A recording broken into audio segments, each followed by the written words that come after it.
Hello दोस्तों, नमस्कार। कैसे आप लोग? मैं विष्णु कुमार स्वागत करता हूं सभी के आज के इस वीडियो क्लासेज में। दोस्तों आज के इस वीडियो क्लासेज में मैं आप लोग को बताने वाला हूं अभ्यंतर भाग और बहिर्भाग के बारे में। दोस्तों आज के इस वीडियो के माध्यम से मैं आप लोग को बिल्कुल सरल तरीके से ये बताने का प्रयास करूंगा कि किसी आकृति में हम लोग अभ्यंतर भाग और बहिर्भाग की पहचान कैसे कर सकते हैं, इनकी परिभाषा क्या होती है, इनके गुण क्या होते हैं, और साथ ही दोस्तों हम लोग जो आकृतियां ज्यामिति से रिलेटेड आपको दी जाएंगे उसमें कैसे पहचान कर सकते हैं कि उसका क्षेत्र आपके अभ्यंतर भाग में है या उसके बहिर्भाग में है। मैं बता दूं दोस्तों सबसे पहले आपको कि इस अभ्यंतर भाग और बहिर्भाग को स्टार्ट करने से पहले कि दोस्तों जो अभ्यंतर भाग जो बहिर्भाग है वो केवल बंद आकृतियों के लिए ही सत्य है। अर्थात आप केवल दोस्तों बंद आकृतियों में ही बता सकते हैं कि आपके उस बंद आकृति का कौन सा क्षेत्र अभ्यंतर भाग होगा और कौन सा क्षेत्र आपका बहिर्भाग होगा। यदि दोस्तों कोई आकृति अगर आपको खुली मिलती है ज्यामिति से रिलेटेड तो उन आकृतियों में दोस्तों आपको ये बता पाना बिल्कुल मुश्किल हो जाएगा कि उसका कौन सा क्षेत्र अभ्यंतर भाग होगा और कौन सा क्षेत्र उसका बहिर्भाग होगा। या फिर दोस्तों मैं आपसे ये कहूं कि बिल्कुल दोस्तों खुली आकृतियों में अभ्यंतर भाग और बहिर्भाग को बता पाना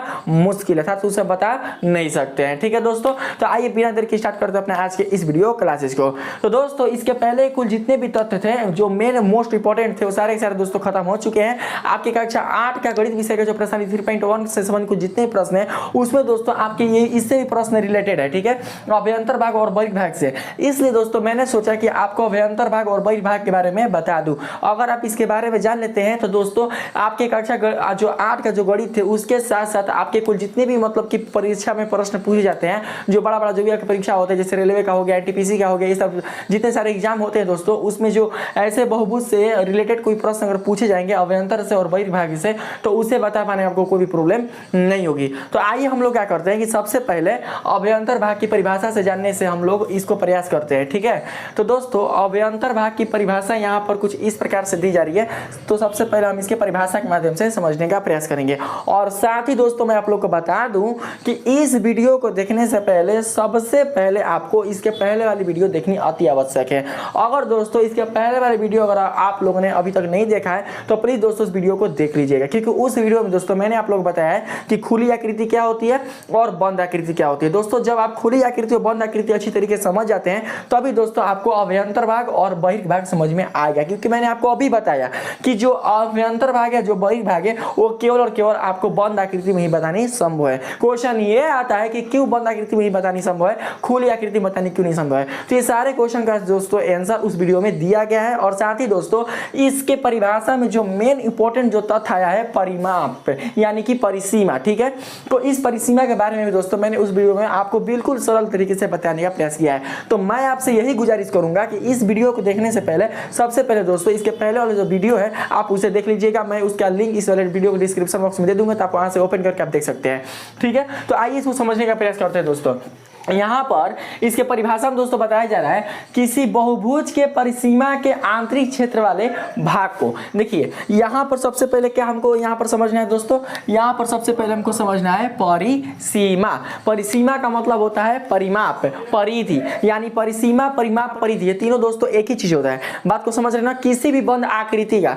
तो दोस्तों थोड़ा बहुत मैं आप लोग को इस वीडियो में बता देता हूँ। ठीक है, जैसे कि मान के चलते हैं आपके सामने यहाँ पर 3 आकृति है। ठीक है, देख सकते हैं ये 3 आकृति है, जिसमें दोस्तों ये आपका एक प्रकार का बहुभुज के रूप में आता है। ठीक है, और ये जो दोस्तों ये अपने वक्र के रूप में आता है, और ये जो है दोस्तों वो एक प्रकार का वृत्ताकार आकृति है। बात को समझ लेना। लेकिन ये जो तीनों को तीनों आकृति है दोस्तों वो खुली नहीं है, वो कैसी आकृति है, वो बंद आकृति है। तो यहाँ पर दोस्तों जो आप इसकी लंबाई देख रहे हैं, जो आप यहाँ पर लंबाई देख रहे हैं, जिस मान चलते इसकी लंबाई को हम ऐसे लिख सकते हैं, ए से लेकर बी, बी से लेकर सी, और सी से लेकर डी, और डी से लेकर ए। ठीक है, तो आप देख सकते हैं कि यहाँ पर जो लंबाई आपके दिखाई दे रही है A B B C C D D A, इन लंबाइयों को ही दोस्तों इस आकृति का हम लोग परिमाप बोलते हैं। यानी कि किसी भी आकृति के अगर उसके आंतरिक क्षेत्र को घिरने वाला जो लंबाई होता है उस लंबाई को माप कर दोस्तों हम लोग उस क्षेत्र का परिमाप बोलते हैं। लेकिन साथ ही आपको यह भी ध्यान में रखना होगा कि वो जो क्षेत्र होना चाहिए वो चारों तरफ से घिरा होना चाहिए, वो क्षेत्र बिल्कुल भी खुला नहीं होना चाहिए। जैसे कि अगर हम बात करें इस वाले आकृति में, तो इस आकृति में दोस्तों इसके आंतरिक क्षेत्र में देख सकते हैं कि 4 बॉल उपस्थित है ना, यहाँ पर 4 बॉल उपस्थित है। तो यहाँ पर जो 4 बॉल उपस्थित है दोस्तों, तो ये मतलब कि जो बॉल है वो किससे घिरा हुआ है, मतलब कि इन लंबाइयों से घिरा हुआ है, मतलब ये बिल्कुल भी दोस्तों खुला नहीं है। बात को समझ रहे ना, यानी हम इसको आंतरिक तभी बोल सकते हैं जब परिसीमा का मतलब होता है जब इसके आंतरिक क्षेत्र को चारों ओर से घेर दिया जाए। तो चारों ओर से घिरा हुआ है तो किससे, को AB रेखाखंड, BC रेखाखंड, CD रेखाखंड और DA रेखाखंड से। तो जो दोस्तों यहाँ पर आपको AB, BC, CD, DA रेखाखंड वाली लंबाई आपको मिल रही है, इन्हीं लंबाइयों को हम लोग दोस्तों इस आकृति का परिमाप बोलते हैं, परिसीमा बोलते हैं। जैसा कि मैंने आप लोगों को पिछली वीडियो में एक उदाहरण देकर समझाया था सीता माँ वाला, यानी कि जो सीता माँ को मतलब कि कुटिया के चारों ओर लक्ष्मण जी ने लक्ष्मण रेखा खींचा था, तो वो लक्ष्मण रेखा क्या है, वो उसका दोस्तों परिसीमा है, परिमाप है।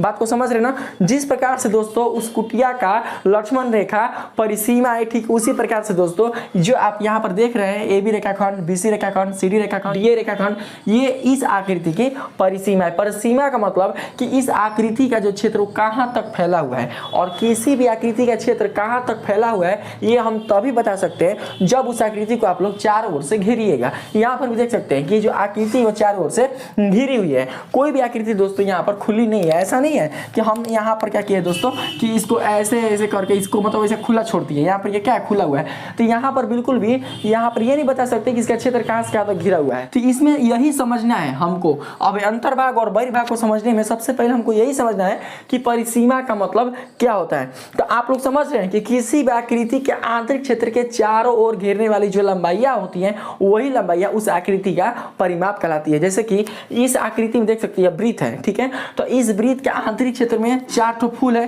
ठीक। तो ये जो 4 ठो फूल है वो इस वृत्त के आंतरिक क्षेत्र में है, लेकिन इस वृत्त का जो क्षेत्र कहाँ तक है देख सकते हैं। इस वृत्त का जो क्षेत्र है यो पूरा का पूरा दोस्तों यही ना क्षेत्र, बताइए इससे ज्यादा क्षेत्र हो सकता है, नहीं हो सकता है। इससे ज्यादा बिल्कुल भी दोस्तों क्षेत्र होगा ही नहीं। क्यों नहीं होगा, क्योंकि इसका जो दोस्तों क्षेत्र का जो फैलाव है वो मतलब इतना ही तक है, इसके परिसीमा के अंतभाग तक ही है। तो परिसीमा आप कहाँ से कहाँ तक देख रहे हैं, जो ब्लू लाइन है ना, जहाँ तक ब्लू लाइन खींचा हुआ है वही इस आकृति की परिसीमा है, मतलब इसके क्षेत्र को चारों ओर से वो घिरा हुआ है, ठीक है। तो इस परिसीमा अर्थात इस परिमाप को ही दोस्तों हम लोग क्या बोलेंगे, इस आकृति का परिमाप हम लोग बोल सकते हैं, ठीक। तो आप समझ सकते हैं कि ये जो आप ब्लू कलर का जो घिरा हुआ है इसको परिसीमा बोलते हैं, ये जो ब्लैक कलर का घिरा हुआ है इस आकृति का परिसीमा बोलेंगे, ठीक। उसी प्रकार से इस आकृति में जो ग्रीन कलर का घेरा हुआ है इस आकृति का परिसीमा बोलेंगे। परिसीमा का मतलब कि इस आकृति का जो आंतरिक क्षेत्र है वो कहाँ तक फैला हुआ है, और आंतरिक क्षेत्र कहाँ तक फैला हुआ है ये हम तभी बता सकते हैं जब दोस्तों आपका क्षेत्र चारों ओर से घिरा हुआ रहेगा। अगर चारों ओर से घिरा हुआ नहीं रहेगा तो हम बिल्कुल भी बता पाने में असमर्थ हो जाएंगे। तो इसमें आपसे यही कहा जा रहा है कि किसी बहुभुज के परिसीमा के आंतरिक क्षेत्र वाले भाग को, तो देखिए दोस्तों आपको अभी पता चला कि इसको हम लोग बोलते हैं परिसीमा, ये वाला इसको हम लोग क्या बोलते हैं, इसको हम लोग बोलते हैं परिसीमा। तो परिसीमा का आंतरिक क्षेत्र कौन होगा बताइए। जैसे कि मान चलते हैं आप लोग अपने घर में रहते हैं, ठीक है, आप लोग अपने घर में रहते हैं, तो दोस्तों आप लोग देख सकते हैं कि मान चलते हैं आपका जो घर है वो कहाँ से कहाँ तक मान चलते हैं इतना तक आपका घर फैला हुआ है, मतलब आपके पिताजी ने इतना जमीन लिया है और इतना ही पका के उन्होंने घर खड़ा किया है, ठीक है। तो आपके घर की परिसीमा कहाँ से कहाँ तक है, मान चलते A से लेकर B तक, B से लेकर C तक, C से लेकर D तक, यानी इतना ही क्षेत्र में क्या है आपका घर बना हुआ है, ठीक है दोस्तों। तो अगर हम आपसे बोले कि अगर आप घर के अंदर है तो इसका मतलब क्या हुआ, घर के अंदर कहने का मतलब कि आप इस परिसीमा के अंदर हैं, क्योंकि घर कहाँ है, घर दोस्तों देख सकते हैं कि इतना क्षेत्र में बना हुआ है, यानी ABCD, बात को समझ रहे हैं ना, DA, इतना क्षेत्र में आपका घर बना हुआ है। तो जब आप घर के अंदर है तो कहीं ना कहीं आप परिसीमा को आंतरिक भाग में लांघ चुके हैं। बात को समझ रहे हैं ना। जिस प्रकार से जो सीता माता थी वो लक्ष्मण रेखा के क्या थी, अंदर थी, तो इसका मतलब क्या हुआ, इसका मतलब ये हुआ कि वो परिसीमा के आंतरिक भाग में थी, यानी कि वो अंतर भाग में थी। और जब वो परिसीमा के आंतरिक भाग में थी, अंतर भाग में थी, तो दोस्तों वही क्षेत्र वही भाग आपका अभ्यंतर भाग कहलाता है। यानी कि जब तक सीता माता लक्ष्मण रेखा के अभ्यंतर भाग में थी तब तक वो सीता माता सुरक्षित थी रावण से, लेकिन जैसे ही सीता माता लक्ष्मण रेखा को पार कर गई, मतलब लक्ष्मण रेखा के जो परिसीमा उन्होंने खींच कर गया था उसको क्रॉस कर गई, तो सही दोस्तों वो अपने लक्ष्मण रेखा के क्षेत्र से यानी उसके अभ्यंतर क्षेत्र से वो बाएं क्षेत्र में प्रवेश कर गई। यानी जब दोस्तों अपना पैर जब मतलब कि लांघती है किस रेखा से, तो लक्ष्मण रेखा से, तो जो क्षेत्र मिलता दोस्तों वो क्षेत्र बिल्कुल भी लक्ष्मण रेखा का क्षेत्र अर्थात अभ्यंतर क्षेत्र ना होकर वो बाह्य क्षेत्र हो जाता है। तो सब खेल है एक में परिसीमा का ही। अगर आप बढ़िया से परिसीमा समझ जाते हैं, परिमाप समझ जाते हैं, तीनों एक ही चीज है, तो दोस्तों आपको अभ्यंतर भाग और बहिर्भाग को बताने में कोई भी प्रॉब्लम दोस्तों यहाँ पर नहीं हो सकता। और सिंपली से यहाँ पर बतवे हैं कि किसी भी बहुभुज के, देखिए यहाँ पर दोस्तों मैंने बहुभुज लिया है क्योंकि हम यहाँ पर 8 क्लास का मैथ पढ़ा रहे हैं और मैथ का जो दोस्तों चैप्टर वो बहुभुज से रिलेटेड है। लेकिन यहाँ पर अगर आप बहुभुज ना भी लीजिएगा तो दोस्तों अगर यहाँ पर बंद आकृति लीजिएगा तो सबके लिए चल सकता है, चाहे वो बहुभुज हो और चाहे बहुभुज ना हो। देखिए यहाँ पर ही दो बहुभुज नहीं है, हाई एगो वृत्त है, एगो हाई वाला आकृति जो वक्राकार है। बात को समझ रहे हैं ना, हाई बहुभुज है लेकिन हाई वाला और हाई वाला बिल्कुल भी बहुभुज नहीं है। तो दोस्तों मैंने इस परिभाषा में बहुभुज तो डाल दिया है, लेकिन ऐसा कोई आवश्यक नहीं है कि इसका जो परिभाषा होगा अभ्यंतर भाग का वो बहुभुज से ही रिलेटेड होगा। आप लोग ऐसे भी बोल सकते हैं कि किसी बंद आकृति के परिसीमा के आंतरिक क्षेत्र वाले भाग को उस बहुभुज का अभ्यंतर भाग कहते हैं, या फिर बोल सकते हैं कि किसी आकृति के परिसीमा के आंतरिक क्षेत्र वाले भाग को। अब देखिए यहाँ पर किसी आकृति, तो दोस्तों यहाँ पर अगर आप बंद आकृति ना भी बताइएगा फिर भी चलेगा। क्यों? क्योंकि परिसीमा तभी मिल सकता है जब वो आकृति बंद होगी। और आपने क्या बोला कि किसी आकृति के परिसीमा के आंतरिक क्षेत्र,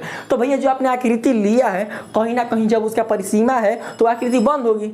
अगर वो बंद नहीं रहती तो उसकी परिसीमा नहीं मिलती। बात को समझ रहे ना। तो दोस्तों कोई जरूरी नहीं है कि परिभाषा में बहुभुज ही डालेंगे, आप यहाँ पर ये भी डाल सकते हैं कि किसी बंद आकृति के, या फिर ये भी डाल सकते हैं कि किसी आकृति के परिसीमा के आंतरिक क्षेत्र वाले और अंदर के क्षेत्र वाले भाग को उस बहुभुज का, या फिर बोल सकते हैं उस आकृति का अभ्यंतर भाग कहते हैं। तो यहाँ पर देख सकते हैं, अगर हम आपसे पूछें कि इस वाले आकृति में अभ्यंतर भाग में कितने गेंद हैं तो आपका जवाब क्या होगा। दोस्तों आप लोग सोच समझकर बिल्कुल अच्छी तरीके से यहाँ पर बताने का प्रयास कीजिएगा। सबसे पहले हम लोग ये देखेंगे कि ये जो आकृति है वो बंद है कि नहीं। तो आपको यहाँ पर देखने से ये पता चलता है कि जो आकृति है वो बंद है। जब बंद है तो इसका क्षेत्रफल और परिमाप दोनों होगा, ठीक है। तो हम सबसे पहले क्या करते हैं, परिमाप पर जाते हैं, ठीक है। तो परिमाप देख सकते हैं कि यानी इस क्षेत्र को घेरने वाला चारों ओर का जो लंबाई होता है वही परिमाप होता है, ठीक है। तो इस परिमाप के आंतरिक में देखेंगे, इसके अंदर भाग में देखेंगे, इसके अंदर भाग में कितने गेंद हैं। तो आप देख सकते हैं कि इस बहुभुज के अंदर भाग में, इसके आंतरिक भाग में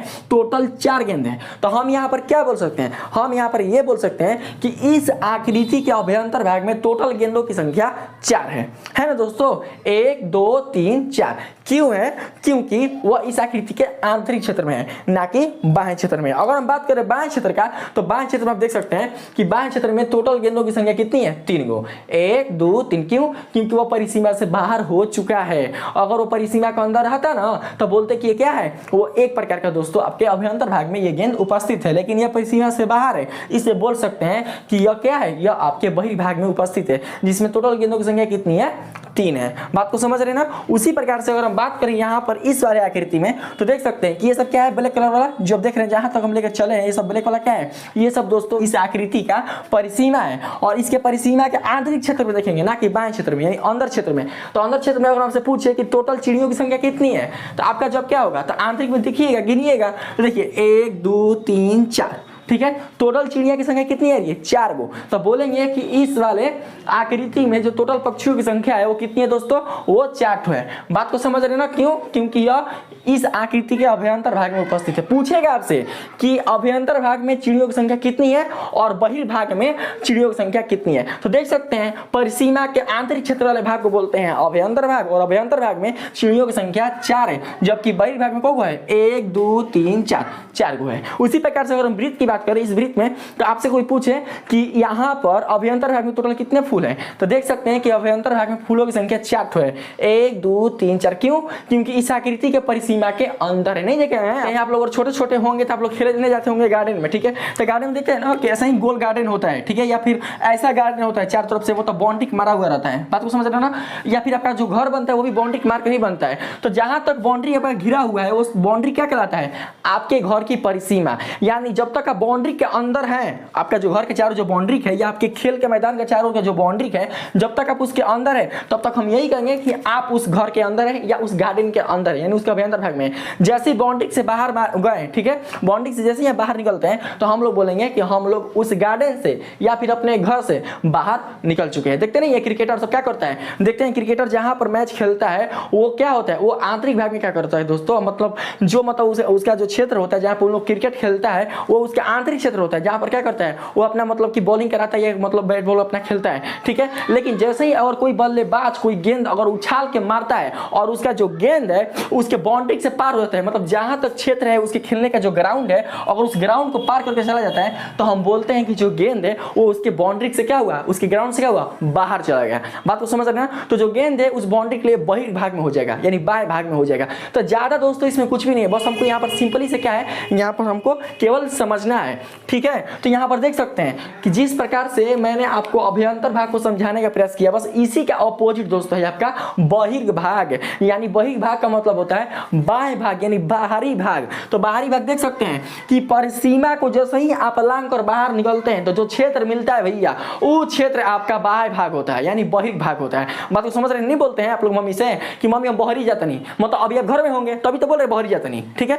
बहरी मतलब घर से बाहर आप जा रहे हैं। बात को समझ रहे ना। तो यही चीज होता है कि जब आप अपने घर की परिसीमा को लांघिएगा तो जो क्षेत्र आपको मिलेगा वो क्षेत्र कैसा होगा, वो क्षेत्र दोस्तों आपका बाएं क्षेत्र होगा। तो इसका परिभाषा देखिए, एक और परिसीमा आएगा, सब खेलवा है परिसीमा का। यहाँ पर देखिए क्या बोल रहा है, यहाँ पर आपसे बोला जा रहा है किसी बहुभुज के परिसीमा के बाएं क्षेत्र वाले भाग को उस बहुभुज का बहिर्भाग कहते हैं। क्या पता है दोस्तों, यहाँ पर किसी बहुभुज के परिसीमा के बाएं क्षेत्र वाले, तो देख सकते हैं यहाँ पर बहुभुज है ना, देखिए यहाँ पर बहुभुज है तो यहाँ पर कोई जरूरी नहीं है कि बहुभुज लेकर चलेंगे, आप बंद आकृति भी डाल सकते हैं या बोल सकते हैं कि किसी आकृति के। लेकिन हम 8 क्लास का मैथ पढ़ा रहे हैं, उसमें जो दोस्तों तथ्य है वो बहुभुज से रिलेटेड है, इसलिए 8 क्लास के बच्चों को समझाने के लिए मैंने यहाँ पर जो दोस्तों शब्द डाला है वो बहुभुज डाला है। लेकिन आप लोग समझा दिया है कि आप लोग यहाँ पर क्या काम कर सकते हैं, अपने आप के ऊपर बनिए, सेल्फ डिफेंस बनिए, कैसे हम परिभाषा को चेंज कर हम दोस्तों बता सकते हैं, ठीक है। ऐसे आप लोग बन जाइए साफा।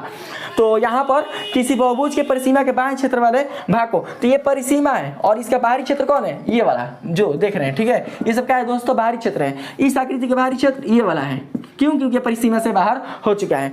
तो उसी को हम लोग क्या बोलते हैं, बहिर्भाग बोलते हैं। तो मुझे उम्मीद है कि आप लोग अभ्यंतर भाग और बहिर्भाग को अच्छी तरीके से समझ गए होंगे। अब दोस्तों हम यहाँ आपसे ये पूछें कि जैसे कि मान के चलते हैं यहाँ पर हम खुला आकृति कर दे रहे हैं, ठीक है, खुला आकृति मान चलते खुला है, बंद है, बताइए नहीं बंद है ना। अगर हम इसमें आपसे ये पूछें कि बताइए तो क्या इसमें मतलब कि जो फूल है वो कितने फूल अभ्यंतर भाग में है और कितने फूल बाहर भाग में है, तो आप बता सकते हैं।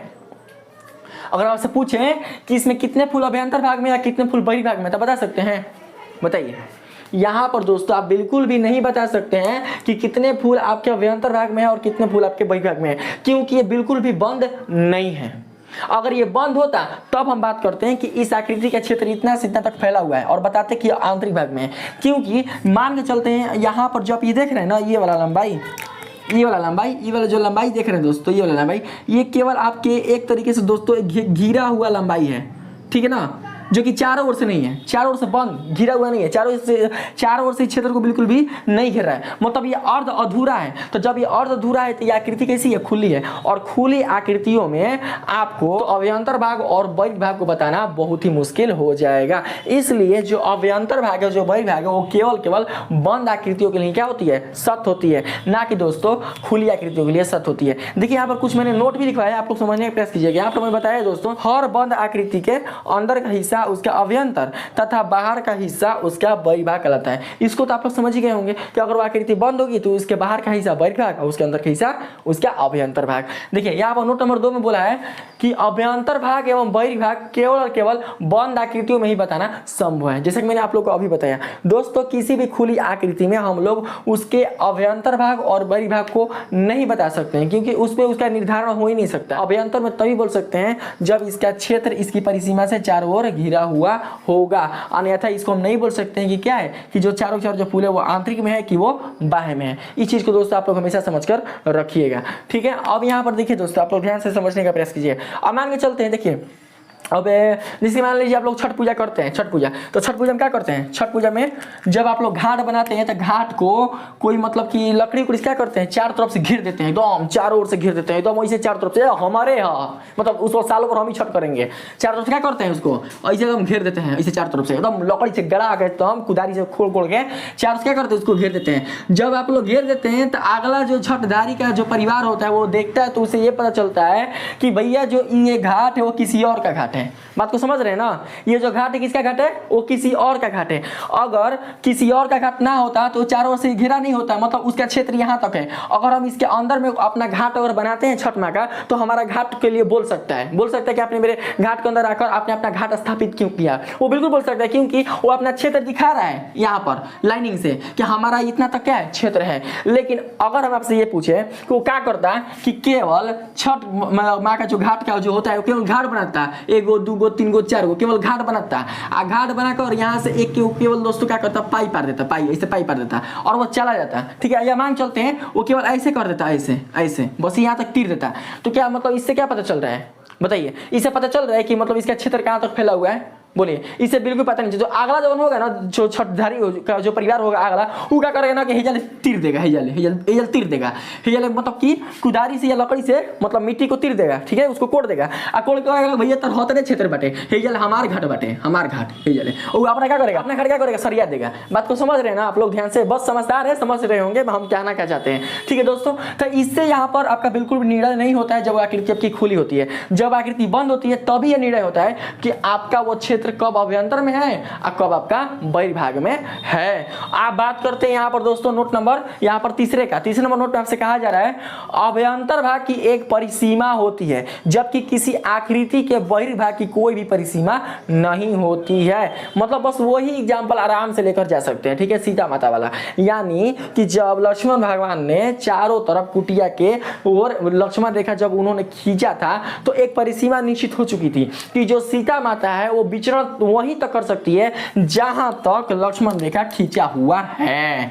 अगर वो लक्ष्मण रेखा जैसे ही अगर वो क्रॉस करती है तो वो उस क्षेत्र से बाहर निकल जाएगी। तो दोस्तों आप यहाँ पर देख सकते हैं क्या बात है कि अभ्यंतर भाग की एक परिसीमा होती है। तो सीता माता कहाँ थी, लक्ष्मण रेखा के अभ्यंतर भाग में, और अभ्यंतर भाग की एक परिसीमा थी किसके लिए, लक्ष्मण रेखा के लिए। जहां तक लक्ष्मण रेखा पड़ा हुआ है वहीं तक सीता माँ विचरण कर सकती है, उसे बिल्कुल भी वो आगे नहीं जा सकती, मतलब वो निश्चित था जी। ठीक उसी प्रकार से आप समझ सकते हैं कि आपका जो घर है, ठीक है, जहां तक आपका दोस्तों घर फैला हुआ है आप वहीं तक घूम सकते हैं, टहल सकते हैं, सो सकते हैं, कूद सकते हैं, कुछ भी कर सकते हैं। लेकिन अगर आप दोस्तों अपने घर की परिसीमा से जैसे ही आप दोस्तों सोचिएगा हम बाहर चल जाए, तो दोस्तों अगर आप जैसे ही बाहर जाते तो वो बहिर्भाग में आ जाएगा। बात को समझ रहे हैं ना, एक उसकी एक निश्चित परिसीमा होती है, उसकी परिसीमा को आप बिल्कुल भी बदल नहीं सकते हैं, ठीक है। और यहाँ बोला है कि जबकि किसी आकृति के बहिर्भाग की कोई भी परिसीमा नहीं होती। अब जैसे आप बाहर जाइएगा, घर से बाहर जाइए, स्कूल से बाहर जाइए, या सीता माता अपने उस लक्ष्मण रेखा को पार करके जब जैसे ही बाहर वो आई रावण के झांसे में आने के बाद, तो उसका जो बाहर का जो क्षेत्र था उसका कोई परिसीमा था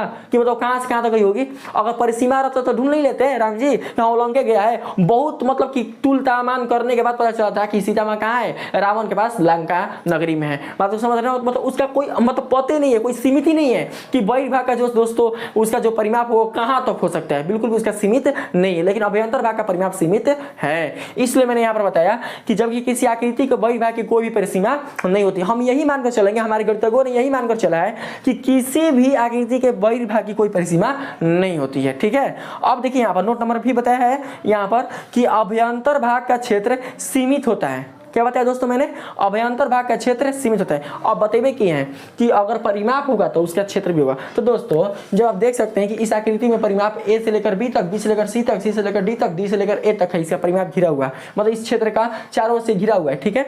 तो ये क्या बोला है कि अभ्यंतर भाग का क्षेत्र सीमित होता है। तो दोस्तों सीमित करने का मतलब कि इसकी निश्चित मतलब कि इसका जो क्षेत्र नहीं बोलते हैं आप लोग कि मान के चलते हैं कि हमारा जो घर है वो 2 डिसमिल में है या 3 बीघा में या 4 बीघा में, तो आप यहाँ पर एक सीमित क्या है, आप क्षेत्रफल बता रहे हैं, ठीक है। या मतलब कितनी 1 कट्ठा में है, या बोल सकते हैं कि स्कूल जो है 5 बीघा में बना हुआ है, तो उसका क्षेत्र क्या हो रहा है, एक सीमित दोस्तों उसका क्षेत्र वहां पर बताया जा रहा है। यानी उसका जो क्षेत्र होता है अभ्यंतर भाग का वो बिल्कुल भी असीमित नहीं रहता है। इसीलिए यहाँ पर मैंने बताया कि अभ्यंतर भाग का क्षेत्र सीमित होता है जबकि बहिर्भाग का क्षेत्र असीमित होता है। असीमित मतलब उसके क्षेत्र को दोस्तों बिल्कुल भी आप कल्पित नहीं कर सकते कि बहिर्भाग का क्षेत्र कहाँ तक फैल सकता है।